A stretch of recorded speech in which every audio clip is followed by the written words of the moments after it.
गुजरात ਦੇ ਵਿੱਚ ਸਮੁੰਦਰੀ ਕੰਡਿਆਲੇ ਇਲਾਕਿਆਂ ਦੇ ਨਾਲ ਟਕਰਾਏ ਚੱਕਰਵਾਤੀ ਤੂਫਾਨ ਬਿਪਰਜੋਏ। ਕਈ ਇਲਾਕਿਆਂ ਦੇ ਵਿੱਚ ਗਈ ਬਿਜਲੀ, ਤੇਜ਼ ਹਵਾ ਕਾਰਨ ਡਿੱਗੇ ਦਰਖਤ। ਰਾਜਸਥਾਨ ਦੇ ਕਈ ਜ਼ਿਲ੍ਹਿਆਂ ਦੇ ਵਿੱਚ ਭਾਰੀ ਮੀਂਹ।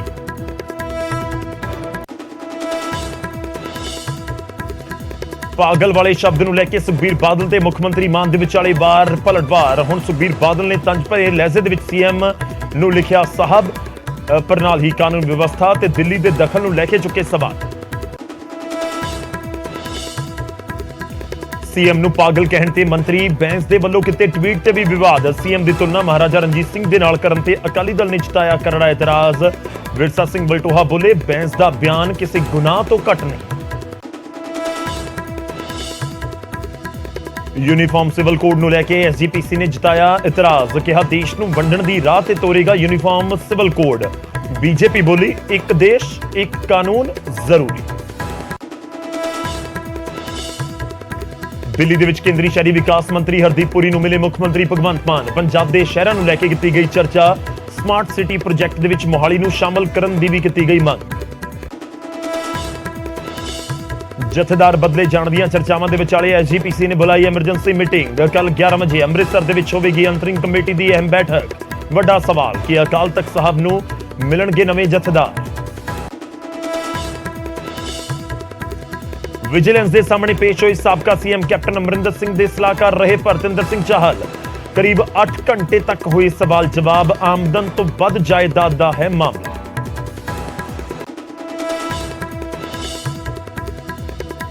ਲੁਧਿਆਣਾ ਲੁੱਟਕਾਂਡ ਦੇ ਵਿੱਚ 75 ਲੱਖ ਰੁਪਏ ਦੀ ਹੋਰ ਬਰਾਮਦਗੀ। ਮੁਲਜ਼ਮ ਮਨਜਿੰਦਰ ਮਨੀ ਦੇ ਘਰੋਂ ਸੈਪਟਿਕ ਟੈਂਕ ਦੇ ਵਿੱਚੋਂ ਮਿਲੇ 50 ਲੱਖ ਰੁਪਏ। ਨਰਿੰਦਰ ਤੋਂ ਵੀ ਰਿਕਵਰ ਹੋਏ 25 ਲੱਖ। ਫਰਾਰ ਮੁਲਜ਼ਮਾਂ ਦੇ ਦੱਖਣੀ ਭਾਰਤ ਦੇ ਵਿੱਚ ਹੋਣ ਦੇ ਇਨਪੁਟ। ਦਿੱਲੀ ਪੁਲਿਸ ਨੇ ਬ੍ਰਿਜ ਭੂਸ਼ਣ ਦੇ ਖਿਲਾਫ ਦਾਖਲ ਕੀਤੀ ਚਾਰਜਸ਼ੀਟ। ਛੇੜਛਾੜ ਤੇ ਸਟਾਕਿੰਗ ਦੇ ਇਲਜ਼ਾਮਾਂ ਹੇਠ ਬਣਾਇਆ ਮੁਲਜ਼ਮ, ਪਰ ਪੌਕਸੋ ਦੇ ਮਾਮਲੇ 'ਚ ਕੈਂਸਲੇਸ਼ਨ ਰਿਪੋਰਟ ਦਾਇਰ।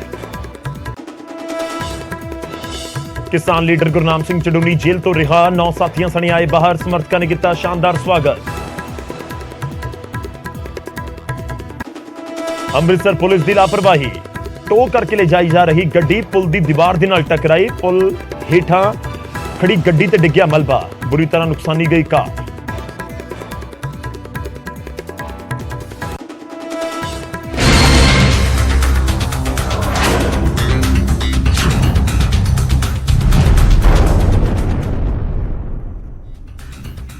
ਸਤਿ ਸ੍ਰੀ ਅਕਾਲ, ਸਵਾਗਤ ਹੈ। ਗੌਰਵ ਸ਼ੁਕਲਾ ਮੈਂ ਹਾਂ ਤੁਹਾਡੇ ਨਾਲ ਹਾਜ਼ਰ ਹਾਂ ਫਰਕ ਤਾਂ ਪੈਂਦਾ ਹੈ ਲੈ ਕੇ। ਆਮ ਤੌਰ ਤੇ ਆਪਾਂ ਆਪਣੇ ਜਿਹੜੇ ਨੋਟ ਹੁੰਦੇ ਨੇ, ਪੈਸੇ ਹੁੰਦੇ ਨੇ, ਕਿੱਥੇ ਰੱਖਦੇ ਹਾਂ? ਸਭ ਤੋਂ ਸੁਰੱਖਿਅਤ ਥਾਵਾਂ ਦੇ ਉੱਤੇ ਜਾਂ ਅਜਿਹੀਆਂ ਥਾਵਾਂ ਦੇ ਉੱਤੇ ਜਿੱਥੇ ਘੱਟੋ ਘੱਟ ਸਾਡੇ ਪੈਰ ਨਾ ਜਾਣ। ਆਮ ਤੌਰ ਤੇ ਆਪਣੇ ਘਰਾਂ ਦੇ ਵਿੱਚ ਗੱਲ ਹੁੰਦੀ ਹੈ। ਪਰ ਜਦੋਂ ਨਕਦੀ ਨੂੰ ਫਲਸ਼ ਵਾਲੇ ਟੈਂਕ ਯਾਨੀ ਸੈਪਟਿਕ ਟੈਂਕ ਦੇ ਵਿੱਚ ਰੱਖਿਆ ਜਾਵੇ, ਸੁੱਟਿਆ ਜਾਵੇ ਜਾਂ ਲੁਕੋਇਆ ਜਾਵੇ, ਫਿਰ ਫਰਕ ਤਾਂ ਪੈਂਦਾ ਹੈ। ਅੱਜ ਸ਼ੁਰੂਆਤ ਕਰਨ ਜਾ ਰਹੇ ਹਾਂ ਲੁਧਿਆਣਾ ਤੋਂ। ਲੁਧਿਆਣਾ ਦੇ ਵਿੱਚ ਹੋਈ ਲੁੱਟ ਦੇ ਮਾਮਲੇ ਦੇ ਵਿੱਚ 75 ਲੱਖ ਰੁਪਏ ਦੀ ਬਰਾਮਦਗੀ ਹੋਰ ਹੋਈ।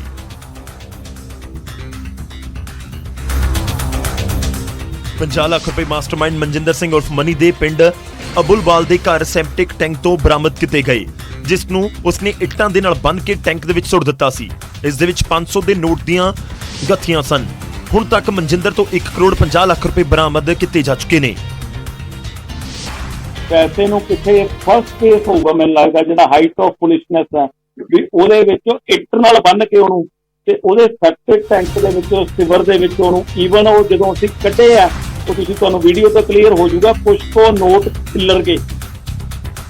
ਇਸ ਦੇ ਨਾਲ ਹੀ ਮਾਮਲੇ 'ਚ ਪੁਲਿਸ ਨੇ ਗ੍ਰਿਫਤਾਰ ਮੁਲਜ਼ਮ ਨਰਿੰਦਰ ਸਿੰਘ ਉਰਫ ਹੈਪੀ ਦੀ ਨਿਸ਼ਾਨਦੇਹੀ ਦੇ ਉੱਤੇ 25 ਲੱਖ ਰੁਪਏ ਬਰਾਮਦ ਕੀਤੇ। ਜਿਹੜੇ ਤਕਰੀਬਨ ਜਿੰਨੇ ਵੀ ਬਾਕੀ ਆ, ਜਿਵੇਂ ਇਹਦੇ ਵਿੱਚੋਂ ਪਹਿਲਾਂ ਪਰਮਜੀਤ ਪੰਮਾ ਫੜਿਆ, ਉਹਦੇ ਤੋਂ ਵੀ 25 ਲੱਖ ਰੁਪਇਆ ਮਿਲਿਆ। ਹਰਪ੍ਰੀਤ ਹੈ ਜਿਹੜਾ, ਉਹਦੇ ਤੋਂ ਵੀ 25 ਲੱਖ ਰੁਪਏ ਦੇ ਕਰੀਬ ਹੋਇਆ। ਤੇ ਫਿਰ ਉਹਦੇ ਚੋਂ ਨਰਿੰਦਰ ਹੈਪੀ ਆ, ਉਹਦੇ ਤੋਂ ਪੁਲਿਸ ਇਸ ਕੇਸ ਦੇ ਵਿੱਚ ਫਰਾਰ ਚੱਲ ਰਹੀ ਡਾਕੂ ਹਸੀਨਾ ਮਨਦੀਪ ਕੌਰ ਉਰਫ ਮੋਨਾ ਦੀ ਭਾਲ ਦੇ ਵਿੱਚ ਦੂਜੇ ਸੂਬਿਆਂ ਦੇ ਵਿੱਚ ਵੀ ਛਾਪੇਮਾਰੀ ਕਰ ਰਹੀ ਹੈ।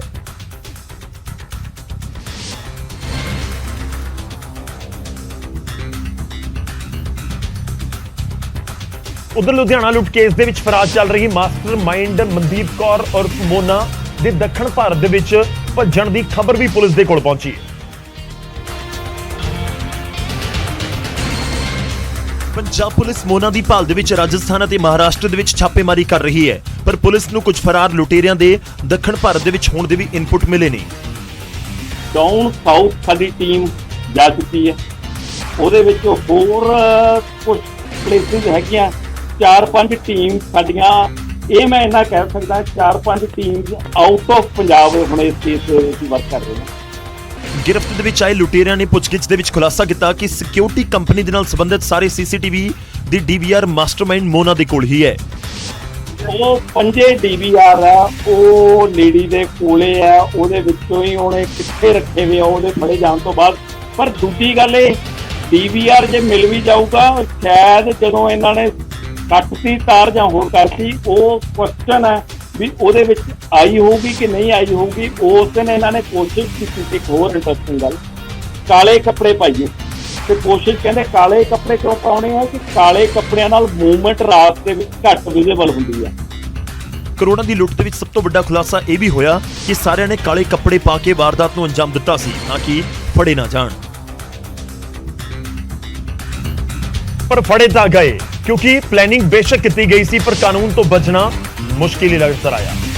ਅਗਲੀ ਖਬਰ ਦਾ ਰੁਖ ਕਰਦੇ ਹਾਂ। ਮੁੱਖ ਮੰਤਰੀ ਭਗਵੰਤ ਮਾਨ ਨੇ ਸੁਖਬੀਰ ਸਿੰਘ ਬਾਦਲ ਦੇ ਵੱਲੋਂ ਉਹਨਾਂ ਨੂੰ ਪਾਗਲ ਕਹਿਣ ਵਾਲੇ ਬਿਆਨ ਦੇ ਉੱਤੇ ਪਲਟਵਾਰ ਕੀਤਾ।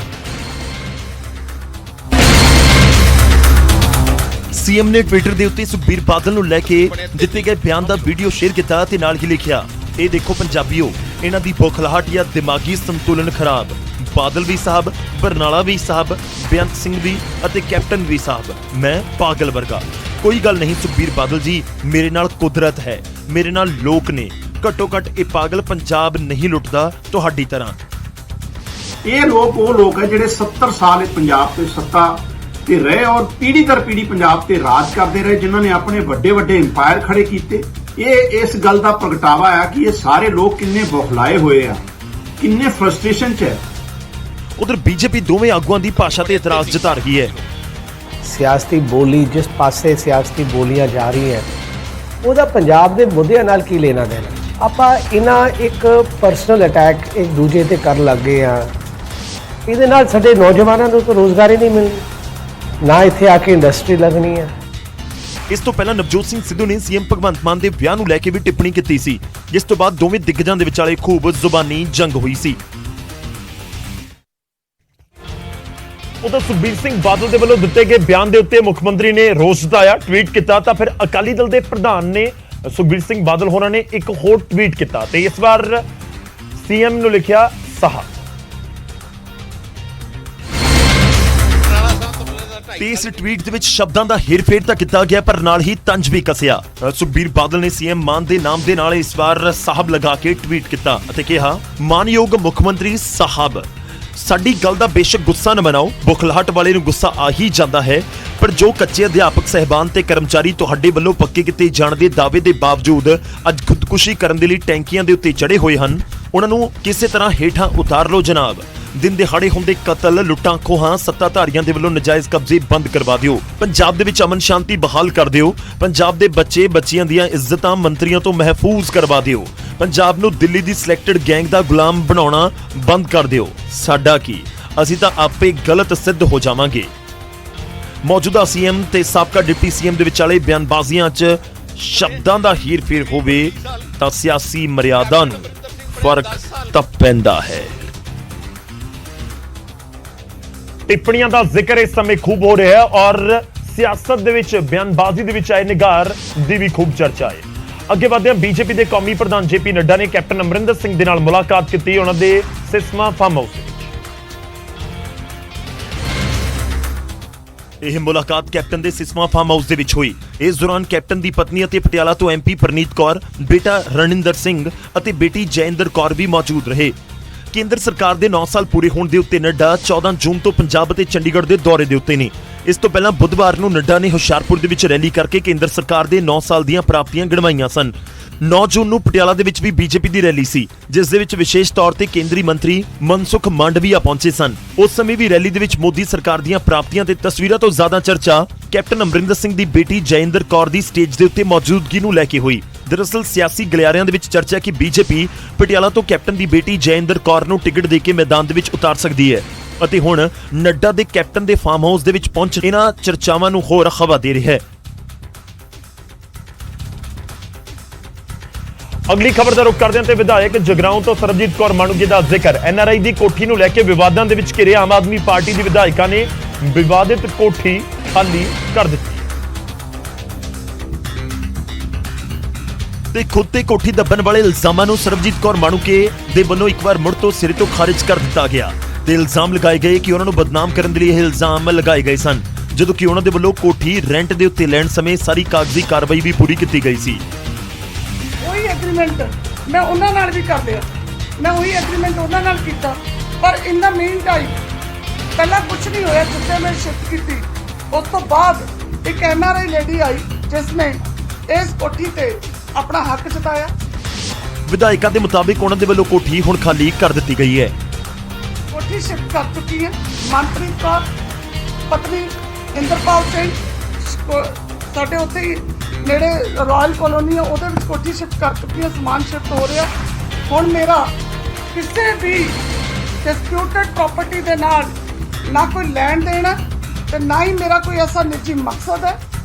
ਦਾਅਵਾ ਤਾਂ ਇਹ ਵੀ ਕਰ ਦਿੱਤਾ ਗਿਆ ਕਿ ਉਹਨਾਂ ਜਾਂ ਉਹਨਾਂ ਦੇ ਪਤੀ ਦੇ ਨਾਮ ਦੇ ਉੱਤੇ ਪੰਜਾਬ ਦੇ ਵਿੱਚ ਕੋਈ ਵੀ ਜਾਇਦਾਦ ਨਹੀਂ ਹੈ ਕਿ ਮੈਂ ਇਸ ਗੱਲ ਤੋਂ ਕੋਈ ਸ਼ਰਮ ਨਹੀਂ ਮਹਿਸੂਸ ਕਰਦੀ ਕਿ ਮੇਰਾ ਪੰਜਾਬ ਦੀ ਧਰਤੀ ਤੇ 1 ਇੰਚ ਵੀ ਜਗ੍ਹਾ ਨਹੀਂ ਹੈ ਮੇਰੇ ਨਾਮ ਤੇ ਜਾਂ ਮੇਰੇ ਹਸਬੈਂਡ ਦੇ ਨਾਮ ਤੇ।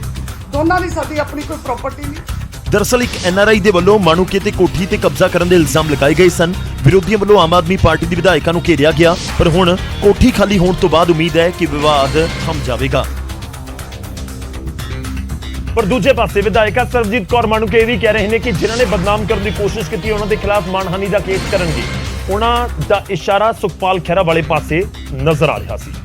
ਉਧਰ ਸਾਬਕਾ CM ਚਰਨਜੀਤ ਸਿੰਘ ਚੰਨੀ ਨੇ ਵਿਜੀਲੈਂਸ ਦੀ ਪੁੱਛਗਿੱਛ ਨੂੰ ਲੈ ਕੇ ਸੂਬਾ ਸਰਕਾਰ ਦੇ ਉੱਤੇ ਹਮਲਾ ਬੋਲਿਆ। ਆਮਦਨ ਤੋਂ ਜ਼ਿਆਦਾ ਜਾਇਦਾਦ ਦੇ ਮਾਮਲੇ ਦੇ ਵਿੱਚ ਵਿਜੀਲੈਂਸ ਤੋਂ ਕਰੀਬ 4 ਘੰਟੇ ਦੀ ਪੁੱਛਗਿੱਛ ਤੋਂ ਬਾਅਦ ਜਦੋਂ ਚੰਨੀ ਬਾਹਰ ਆਏ ਸਨ ਤਾਂ ਮੀਡੀਆ ਦੇ ਨਾਲ ਗੱਲਬਾਤ ਕੀਤੇ ਬਿਨਾਂ ਹੀ ਨਿਕਲ ਗਏ ਸੀ। ਪਰ ਹੁਣ ਚੰਨੀ ਨੇ ਸਰਕਾਰ ਨੂੰ ਘੇਰਿਆ ਅਤੇ ਵਿਜੀਲੈਂਸ ਦੀ ਜਾਂਚ ਦੇ ਉੱਤੇ ਵੀ ਸਵਾਲ ਖੜੇ ਕੀਤੇ ਨੇ। ਪੰਜਾਬ ਦੇ ਵਿੱਚ ਅੱਜ ਅਣਐਲਾਨੀ ਐਮਰਜੈਂਸੀ ਲੱਗੀ ਹੋਈ ਹੈ। ਉਹੀ ਹਾਲਾਤ ਹੈ ਜੋ ਐਮਰਜੈਂਸੀ ਵੇਲੇ ਸੀ, ਜੋ ਐਮਰਜੈਂਸੀ ਵੇਲੇ ਹੁੰਦੇ ਹੈ। ਸਾਰੇ ਕਾਨੂੰਨਾਂ ਨੂੰ ਛਿੱਕੇ ਟੰਗਿਆ ਹੋਇਆ ਹੈ। ਕਿਸੇ ਵਿਰੋਧੀ ਨੂੰ ਚੂੰ ਨਹੀਂ ਕਰਨ ਦਿੰਦੇ। ਜਿਹੜਾ ਕੋਈ ਬੋਲਦਾ ਹੈ ਉਹਦੇ ਪਰ ਵਿਜੀਲੈਂਸ ਦਾ ਦੂਸਰੇ ਦਿਨ ਨੋਟਿਸ ਆ ਜਾਂਦਾ ਹੈ।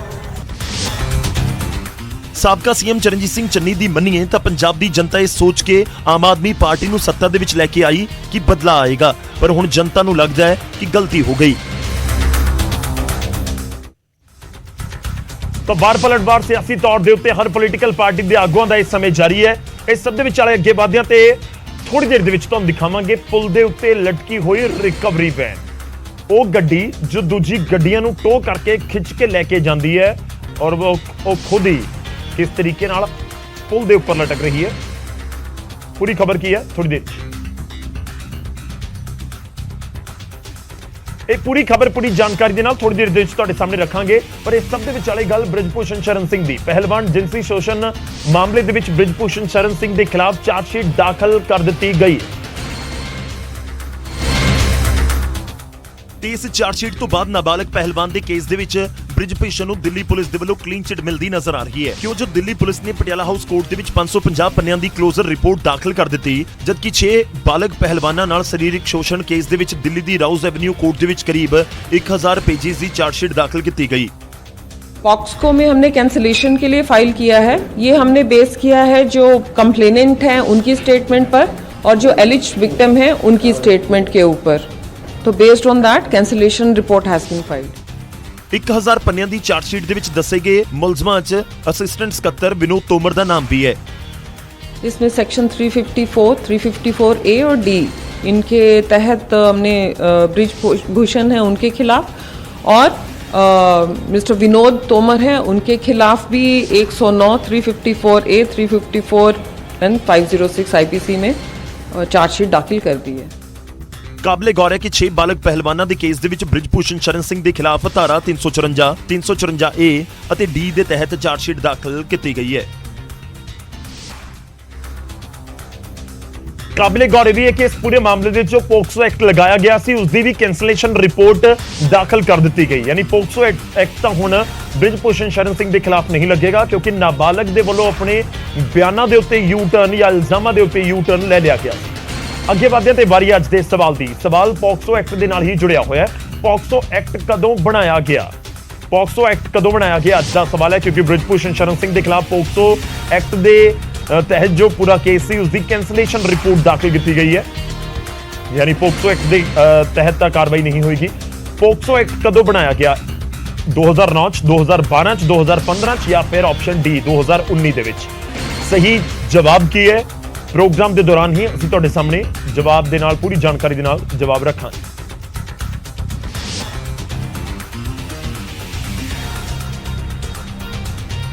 ਅੱਗੇ ਵਧਦੇ ਹਾਂ ਤੇ ਹੁਣ ਗੱਲ ਹੋਵੇਗੀ ਯੂਨੀਫਾਰਮ ਸਿਵਲ ਕੋਡ ਦੀ।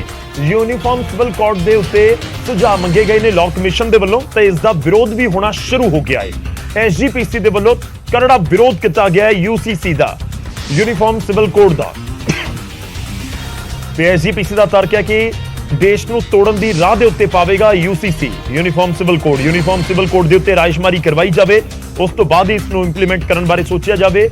ਜੋ ਯੂਸੀਸੀ ਦੇ ਖਿਲਾਫ ਹੋਣ ਉਹਨਾਂ ਨੂੰ ਆਜ਼ਾਦ ਕਰ ਦਿੱਤਾ ਜਾਵੇ। ਇਹ ਵੀ ਐਸਜੀਪੀਸੀ ਦੀ ਸਟੇਟਮੈਂਟ ਆਈ, ਉਸ ਦੇ ਵਿੱਚ ਕਿਹਾ ਗਿਆ ਯੂਸੀਸੀ ਤੇ ਰਾਏ ਮੰਗਣਾ ਚੰਗੀ ਗੱਲ ਹੈ।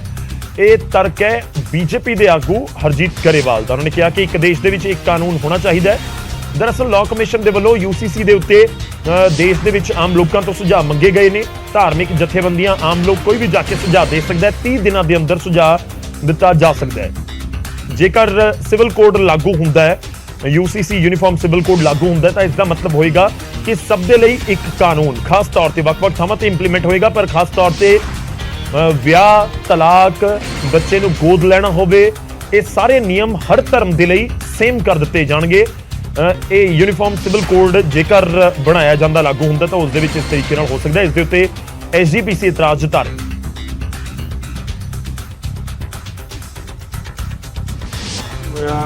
ਦੇਸ਼ ਦੇ ਕਾਨੂੰਨ ਮੰਤਰਾਲੇ ਵੱਲੋਂ ਕਿ ਦੇਸ਼ ਦੇ ਅੰਦਰ ਯੂਨੀਫਾਰਮ ਸਿਵਲ ਕੋਡ ਜਿਹੜਾ ਉਸ ਦੇ ਬਾਰੇ ਵਿੱਚ ਵੱਖ-ਵੱਖ ਰਾਵਾਂ ਜਿਹੜੀਆਂ ਉਹ ਪਹੁੰਚਦੀਆਂ ਕੀਤੀਆਂ ਜਾਣ, ਭਾਵੇਂ ਕਿ ਇਹ ਇੱਕ ਬੜੀ ਵੱਡੀ ਸਾਜ਼ਿਸ਼ ਹੈ ਤੇ ਇੱਕ ਦੇਸ਼ ਤੇ ਥੋਪਣ ਵਾਸਤੇ ਇੱਕ ਰਸਤਾ ਬਣਾਇਆ ਜਾ ਰਿਹਾ। ਮੈਂ ਇਹ ਸਮਝਦਾ ਹਾਂ ਕਿ ਜਿਹੜੇ ਦੇਸ਼ ਨੂੰ ਜਿਨ੍ਹਾਂ ਲੋਕਾਂ ਨੇ ਯਾਦ ਕਰਾਇਆ, ਉਹ ਲੋਕਾਂ ਨੇ ਕੀ ਯੂਨੀਫਾਰਮ ਸਿਵਲ ਕੋਡ ਲਈ ਯਾਦ ਕਰਾਇਆ ਸੀ? ਉਹ ਯਾਦ ਕਰਾਉਣ ਵਾਲੇ ਲੋਕ ਵੱਖ-ਵੱਖ ਧਰਮਾਂ ਦੇ ਸਨ, ਵੱਖ-ਵੱਖ ਬੋਲੀਆਂ ਵਾਲੇ ਸਨ। ਸਾਨੂੰ ਜਿਹੜਾ ਸੋਸ਼ਲ ਫੈਬਰਿਕ ਹੈ ਕੰਟਰੀ ਦਾ, ਉਹਨੂੰ ਵੰਡਣ ਦੀ ਕੋਸ਼ਿਸ਼ ਨਹੀਂ ਕਰਨੀ ਚਾਹੀਦੀ। ਸਾਡੀ ਸਟਰੈਂਥ ਜਿਹੜੀ ਹੈ ਯੂਨਿਟੀ ਐਂਡ ਡਾਇਵਰਸਿਟੀ। ਸਾਡਾ ਜਿਹੜਾ ਬੇਸਿਕ ਕਨਸੈਪਟ ਹੈ ਉਹ ਯੂਨਿਟੀ ਐਂਡ ਡਾਇਵਰਸਿਟੀ ਹੈ। ਇਸ ਕਰਕੇ ਸਾਰੇ ਧਰਮਾਂ ਦਾ ਸਤਿਕਾਰ ਕਰਨਾ ਚਾਹੀਦਾ, ਸਾਰੇ ਖੇਤਰਾਂ ਦਾ ਸਤਿਕਾਰ ਕਰਨਾ ਚਾਹੀਦਾ। ਭਾਰਤ ਸਰਕਾਰ ਨੇ ਆਮ ਜਨਤਾ ਕੋਲੋਂ ਸਲਾਹ ਮੰਗੀ ਆ ਕਾਮਨ ਸਿਵਲ ਕੋਡ ਦੇ ਲਈ, ਤੇ ਯੂਨੀਫਾਰਮ ਸਿਵਲ ਕੋਡ ਲਿਆਂਦਾ ਜਾਣਾ ਤੇ ਇਹ ਸਲਾਹ ਮਸ਼ਵਰੇ ਤੋਂ ਬਾਅਦ ਹੀ ਹੋਣਾ ਚਾਹੀਦਾ। ਕਿਉਂਕਿ ਭਾਰਤੀ ਜਨਤਾ ਪਾਰਟੀ ਦਾ ਤਾਂ ਜਦੋਂ ਭਾਰਤੀ ਜਨਸੰਘ ਸੀ ਸਾਡਾ ਉਸ ਵੇਲੇ ਵੀ ਮਕਸਦ ਸੀ।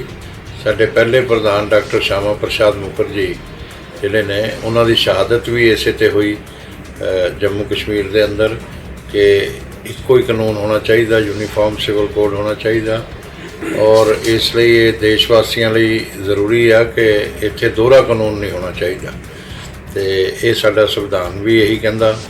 ਔਰ ਸਾਡੇ ਵੈਸੇ ਵੀ ਲੋਕ, ਆਮ ਜਨਤਾ ਦੀ ਵੀ ਮੰਗ ਆ, ਜਿਸ ਤਰ੍ਹਾਂ ਧਾਰਾ 370 ਹਟਾਈ, ਔਰ ਉਸੇ ਤਰ੍ਹਾਂ ਹੀ ਇਹ ਯੂਨੀਫਾਰਮ ਸਿਵਲ ਕੋਡ ਵੀ ਆਉਣਾ ਚਾਹੀਦਾ। ਔਰ ਇਹ ਸਾਡੀ ਸਰਕਾਰ ਇਹਦੇ ਲਈ ਵਚਨਬੱਧ ਆ ਔਰ ਲੋਕਾਂ ਦੀ ਰਾਏ ਇਸ ਤਾਂ ਕਾਬਿਲੇ ਗੌਰ ਹੈ ਕਿ ਇਸ ਪੂਰੇ ਮਾਮਲੇ ਦੇ ਉੱਤੇ ਯੂਨੀਫਾਰਮ ਸਿਵਲ ਕੋਡ ਦੇ ਉੱਤੇ ਤੁਸੀਂ ਵੀ ਆਪਣਾ ਸੁਝਾਅ ਦੇ ਸਕਦੇ ਹੋ, ਲਾਅ ਕਮਿਸ਼ਨ ਤੱਕ ਆਪਣੀ ਗੱਲ ਪਹੁੰਚਾ ਸਕਦੇ ਹੋ। ਦੇਸ਼ ਭਰ ਦੇ ਲੋਕਾਂ ਦੇ ਸੁਝਾਵਾਂ ਤੋਂ ਬਾਅਦ ਇਸ ਦੇ ਉੱਤੇ ਕੋਈ ਫੈਸਲਾ ਲਿਆ ਜਾਣਾ ਹੈ। ਉਧਰ ਕੈਨੇਡਾ ਦੇ ਵਿੱਚ ਡਿਪੋਰਟੇਸ਼ਨ ਦਾ ਖਤਰਾ ਚੱਲ ਰਹੇ ਵਿਦਿਆਰਥੀਆਂ ਨੂੰ ਇੱਕ ਵੱਡੀ ਰਾਹਤ ਮਿਲੀ ਹੈ। ਕੈਨੇਡਾ ਤੋਂ ਆਈ ਹੈ ਗੁੱਡ ਨਿਊਜ਼।